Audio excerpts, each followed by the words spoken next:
নমস্কার বন্ধুরা, প্রয়াস ইউটিউব চ্যানেলে তোমাদের সকলকে স্বাগত। আজকে আমরা এই কারণেই এসেছি, সামনে আগামী দিনের এনটিপিসি পরীক্ষা। তোমরা দেখেছো থাম্বনেল দেখেই যে এমন একটা পরীক্ষা যেখানে খুব কম হয়তো বেসিক দেখে মনে হতে পারে যে কতটা স্যালারি পাবো, কিন্তু স্যালারি কিন্তু হিউজ পরিমাণে পাওয়া যায়। বিশেষ করে যদি ট্রেন ম্যানেজার হতে পারো, এমন একটি পোস্ট যে পোস্টে তোমার অ্যালাউন্সেস এত বেশি পাও, রানিং অ্যালাউন্সেস, ওভারনাইট বা ওটি অ্যালাউন্সেস যেটাকে বলে ওভারটাইম। তো এইসব অ্যালাউন্সেস গুলো মিলিয়ে তোমার কিন্তু অ্যাকুমুলেট করে যে নাম্বারটা পাওয়া যায়, মানে অ্যাকচুয়ালি স্যালারিটা যেটা তোমার ক্রেডিট হবে সেটা কিন্তু 1 লাখের বেশি হয়। তো এখন এটা স্টার্টিং থেকেই হতে পারে। তো এইরকম একটা চাকরির পরীক্ষা যখন আগামী দিনে আমাদের হাতছানি দিচ্ছে, কেন আমরা ওটার জন্য প্রিপারেশন নেবো না? প্রথম কথা। আর দ্বিতীয় কথা, আমি থ্রু আউট 2012 থেকে কিন্তু আমি এনটিপিসি পরীক্ষা দিয়েছি, এবং এখানে আমি এইটুকুনি তোমাদের বলবো যে যদি তোমরা ঠিকঠাক ভাবে পড়াশোনা করো, এখনো যে কোশ্চেনের যে প্যাটার্ন আছে তাতে অঙ্ক, রিজনিং এবং জিকে, এই তিনটে তো সেক্টর রয়েছে। এইখানে যদি তোমার খুব বিশাল যে দখল লাগে এরকম ব্যাপারটা নেই, কারণ এখানে কিন্তু সিজিএল এর মতো প্যাটার্নের অঙ্ক হয় না। কিছুটা তার থেকে কম হয়তো বলতে পারো যে অতটা অ্যাডভান্স পোর্শন কিন্তু থাকে না। তো এইরকম ধরনের অঙ্কগুলো যদি আমরা করতে পারি, এবং সেটা কারা করবে, যারা আর্টস এর ব্যাকগ্রাউন্ড থেকে এসছে তাদের ক্ষেত্রে হয়তো অঙ্কের প্রতি একটা ভীতি আছে, কিন্তু আমি সেই জন্যই এটা বলতে এলাম আজকে যে দেখো, অঙ্ক হচ্ছে প্র্যাকটিসের জিনিস, এবং তোমরা যদি এখন থেকে লাগাতার প্র্যাকটিস করতে থাকো তাহলে কিন্তু এটা ইজিলি অ্যাচিভ করা সম্ভব। জিকে তো তোমাকে বাড়িতে পড়তেই হবে, রিজনিং প্র্যাকটিস করতে হবে।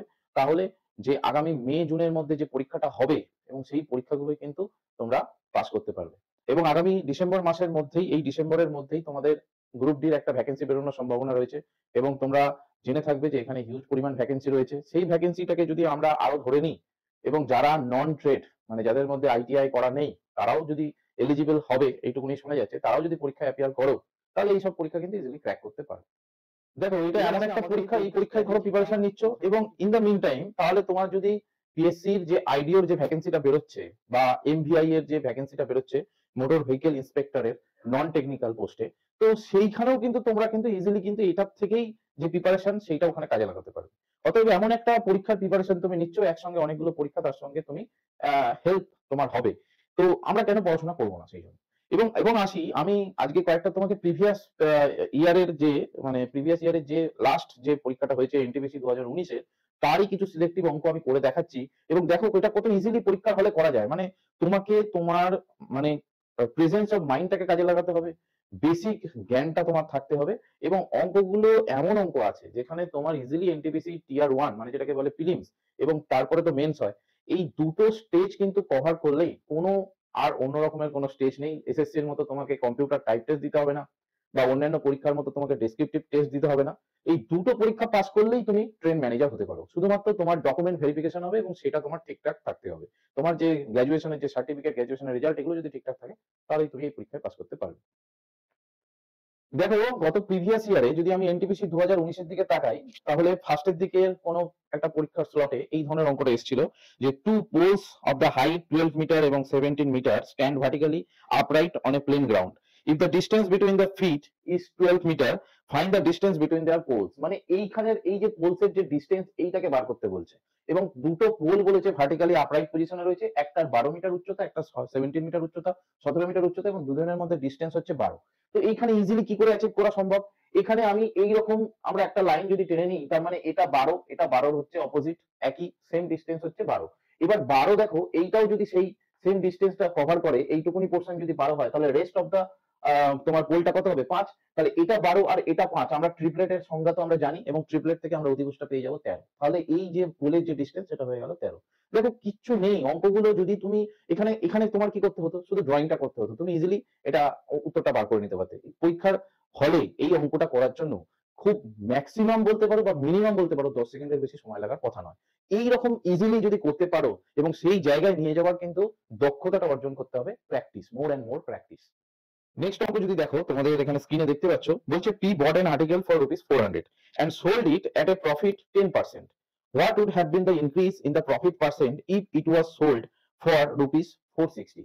তার মানে 400 টাকায় আমি একটা জিনিস কিনেছি, এবং সেটাকে বিক্রি করেছি কত? আমি 10% প্রফিটে বিক্রি করেছি। আচ্ছা, 400 10% কত হয় গো? 40 টাকা। তার মানে আমি 440 টাকায় আমি বিক্রি করে আমি 10% প্রফিট করেছি। এটা কত পার্সেন্ট বলছে? 460 টাকায় বিক্রি করলে আমার প্রফিট পার্সেন্ট কতটা ইনক্রিজ করবে। একটা জিনিস দেখো, যে 40 টাকায় যদি আমি বিক্রি করে 10% প্রফিট করতে পারি, তাহলে এই 40-এর হাফ তো, এটা 20 টাকা, 20 টাকা ইনক্রিজ করছে। তাহলে 40-এর হাফ যদি 20 টাকা হয়, তাহলে প্রফিট পার্সেন্টেজের হাফ হবে না কেন? 5% হচ্ছে আমার প্রফিটটা ইনক্রিজ করবে। এর থেকে সোজা অঙ্ক আর কিছু দেয় বলে তোমার মনে হয়? যে এর থেকে মানে এটা কি তোমার কঠিন মনে হচ্ছে? এই অঙ্কটা এবং তার পার্সপেক্টিভে যে আমি যে মানে অ্যাপ্রোচটা করলাম, এই অ্যাপ্রোচ গুলোর জন্যই আমি বলছি কিছু, কিছু জায়গায় ধরো প্রফিট অ্যান্ড লস আমরা অঙ্ক করলাম। প্রফিট অ্যান্ড লস এর অ্যাপ্রোচটা কেমন হবে? কোন অঙ্কের ক্ষেত্রে অ্যাপ্রোচ এর উপর নির্ভর করে। আমি পরের অঙ্কটাও করাচ্ছি, সেখানেও তোমরা দেখতে পাবে যে অনেক সময় কিন্তু আমরা অনেক কিছু জেনে যাচ্ছি কিন্তু পরীক্ষার হলে সেটাকে কিন্তু করতে পারছি না। এর ফলে কিন্তু অনেক হয়। আমার অনেক স্টুডেন্ট আছে যারা খুব ভালো পড়াশোনায় কিন্তু পরীক্ষার হলে গিয়ে সে তার 100% দিতে পারছে না। এটার মেইন কারণ হচ্ছে যে তোমাকে মোর অ্যান্ড মোর প্র্যাকটিস করতে হবে এবং অ্যানালিসিস করতে হবে। মক টেস্ট দিতে হবে, অ্যানালিসিস করতে হবে। এটা যতটা ভালো করতে পারবে ততটা কিন্তু তোমরা এগিয়ে যাবে।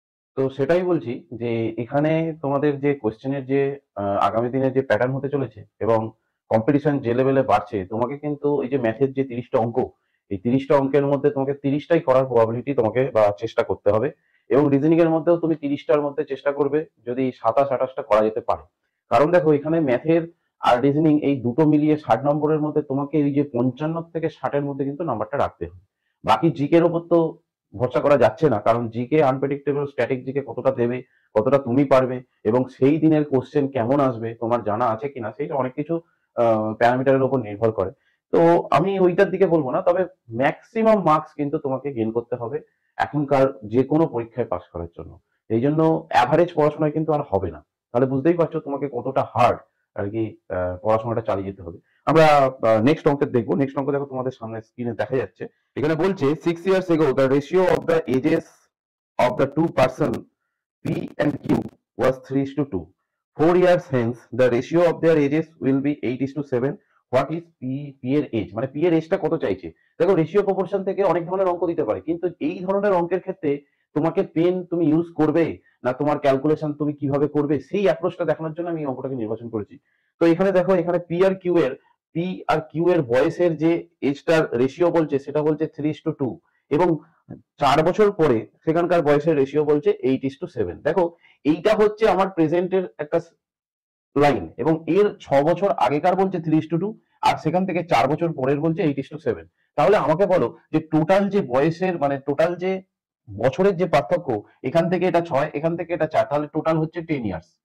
আবার তুমি হিসাব করে দেখো ইউনিট মেথডে আমি যদি এখানকার ইউনিট দেখি, এখানে 3, এখানে 8, এখানে 2, এখানে 5, তাহলে ইউনিটে কত ইউনিট চেঞ্জ হচ্ছে? 5 ইউনিট। তাহলে 5 ইউনিট যদি 10 হয়, 1 ইউনিট কত? 2। এই 2 মানে তুমি 3কে 2 দিয়ে গুণ করলে ওটা 6 বছর আগেকার বয়স পেয়ে যাবো, তার সঙ্গে 6 যোগ করে 12 ইয়ার্স হচ্ছে আমার টি এর বয়স। তো এই ধরনের অঙ্কের ক্ষেত্রে তোমাকে তো মুখে মুখে তুমি হিসাব করতে পারতে। এখানে দেখতেই পেলে অঙ্কটা দেখেই দেখলে 5 ইউনিটের গ্যাপ রয়েছে, আমাদের ওদিকে 10 বছরের গ্যাপ রয়েছে, সেখান থেকে 5 ইউনিট সমান হচ্ছে 10, 1 ইউনিট মানে হচ্ছে 2, 3 দুগুণে 6 আর প্লাস 6 12। তো এই দেখো এই অঙ্কগুলোর ক্ষেত্রে কি তোমার কোনো কিছু মানে খুব চিন্তা ভাবনা করতে হচ্ছে, মানে তোমাকে খুব ক্যালকুলেশন কিছু করতে হচ্ছে? এই ধরনের অঙ্কই কিন্তু লাস্ট ইয়ার প্রিভিয়াস ইয়ারে মানে যেটা এনটিপিসি 2019 সেখানে এসেছিল। তাহলে বুঝতেই পারছো যে তোমাদের যদি তোমরা মনে করো যে আমি অঙ্ক পারি না, আমি কি করে এনটিপিসি পরীক্ষায় পাস করবো, এই ধরনের কিন্তু চিন্তা ভাবনা করা বন্ধ করতে হবে। সেই জন্যই বলছি আরো বেশি খাটতে থাকো, প্রয়াসের সঙ্গে থাকো। আমি আগামী দিনে চেষ্টা করব যদি অনলাইনে কয়েকটা এই ধরনের এনটিপিসির ম্যাথের ক্লাস, রিজনিং এর ক্লাস কিন্তু আনা যায়, সেক্ষেত্রে তোমাদেরই সুবিধা হবে। অবশ্যই চ্যানেলটিকে সাবস্ক্রাইব করতে বলবো তার জন্য, যাতে সঠিক সময়ে ভিডিওর আপডেট কিন্তু তোমরা পেয়ে যাবে। এই অঙ্কটার ক্ষেত্রে তোমরা একটু দেখো ভালো করে, যে আগের যে প্রফিট এন্ড লস করালাম তার সঙ্গে এটার একটুখানি অন্য ধরনের অ্যাপ্রোচ আছে। এখানে বলছে a table was sold at a profit of 10% if its cost price was 5% less and it was sold for rupees 7 more, the gain would have been 20%. Find the cost price of the table. এখানে দুটো scenario আছে। প্রথম সিনারিওতে কি বলছে? প্রথম সিনারিওতে আমার 10% কিন্তু profit হয়েছে। তারপরে বলছে সেই জিনিসটার যদি আমি কস্ট প্রাইসে 5% লেস করতাম তাহলে -5, আর যদি 7 টাকা যদি আমি বেশি বিক্রি করতাম তাহলে আমার 20% লাভ হতো। তার মানে আমি লাভ মানে y প্লাস xy/100 যদি দুটো পার্সেন্টেজ আমার একসঙ্গে ইউজ করার দরকার পড়ে, তখন সেক্ষেত্রে আমরা এই ধরনের মানে কিউমুলেটিভ এটা নিতাম। তো আমার এখানে -5% মানে আমাকে 5% কমে আমি জিনিসটা কিনেছি, 20% আমার প্রফিট হয়েছে এবং এখানে প্লাসে মাইনাসে -20 × 5/100। এই যে সিনারিওটা, এইটা যে পার্সেন্টেজ হলো এবং দেখো এটা ক্যালকুলেশন করে আমার 14% হচ্ছে আসছে। তো 14% যদি আমার পরের সিনারিওতে প্রফিট হয় আর আমার আগেকার যদি 10% প্রফিট হয়, তাহলে এদের যে গ্যাপটা, এই গ্যাপটা কত? 4%। এই 4% আমার অঙ্কে বলছে 7 টাকার কিন্তু ডিফারেন্স হচ্ছে। তাহলে 100% কত হবে? 100% কিছুই নয়, 7 কে 25 দিয়ে গুণ, 175। এই 175 টাকাই হচ্ছে সিপি।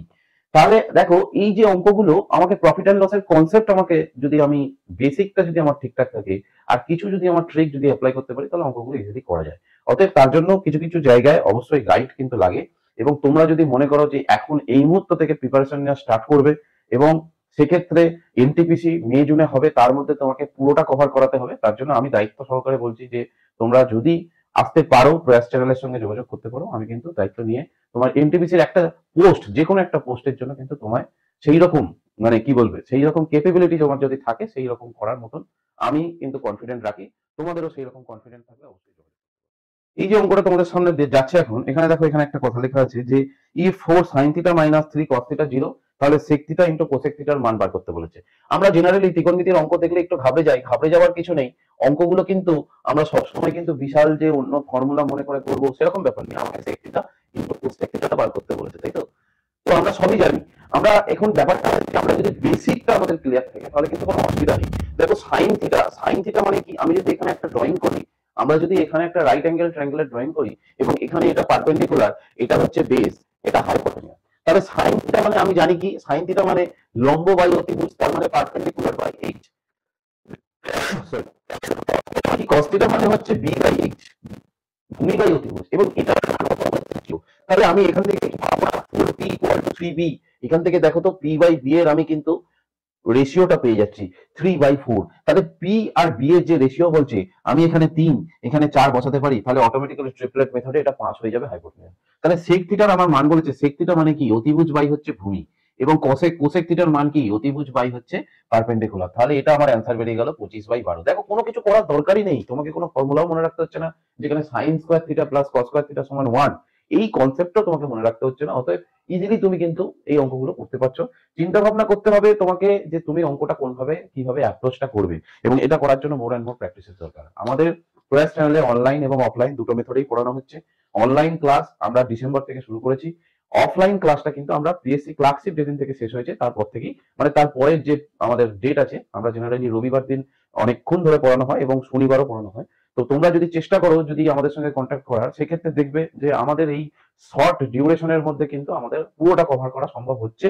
এবং কিভাবে করাচ্ছি, কারণ আমি সিলেক্টিভ যে জায়গাগুলোকে ধরেছি সেই জায়গাগুলোকেই করিয়ে দেবো, যে জায়গাগুলোয় তোমার গাইডেন্সের প্রয়োজন আছে। দেখো পড়াশোনা তো তুমি করেছো, হয়তো তুমি অন্যরকম ভাবে দেখে বাড়িতে বসেও পড়াশোনা করছো, আমি বলছি না বাড়িতে বসে পড়াশোনা হয় না, কারণ আমিও একটা টাইমে সেই রকমই প্রায় করছিলাম।